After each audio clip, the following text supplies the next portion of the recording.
Salut et bienvenue dans Hit Story.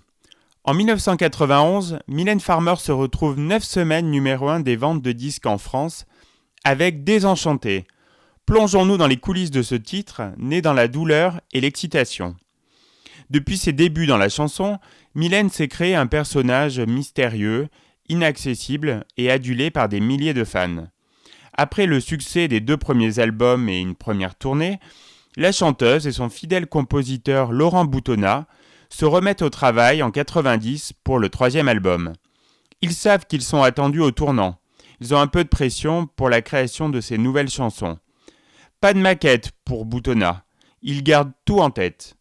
Un jour chez lui, il se met au piano et joue la mélodie de Désenchanté, devant un ami arrangeur qui lui dit « ça va être un énorme tube ».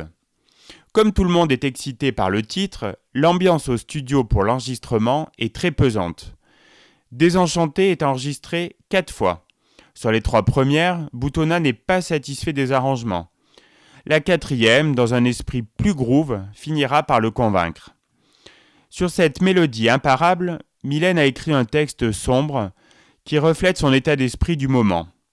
Elle vient de franchir le cap de la trentaine, et comme elle l'avoue, elle a perdu beaucoup de ses illusions de jeunesse, d'où ce texte Désenchanté.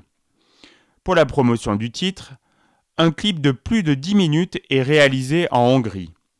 Mylène apparaît avec une nouvelle coupe, cheveux courts, look Gavroche, dans le décor sombre d'une prison, au milieu d'une centaine de figurants au visage grave.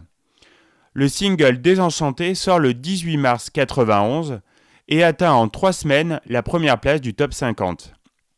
Pour la petite histoire, en 1991, au moment de la sortie de Désenchanté, certains médias y ont vu un message politique faisant référence à la désillusion de la génération Mitterrand.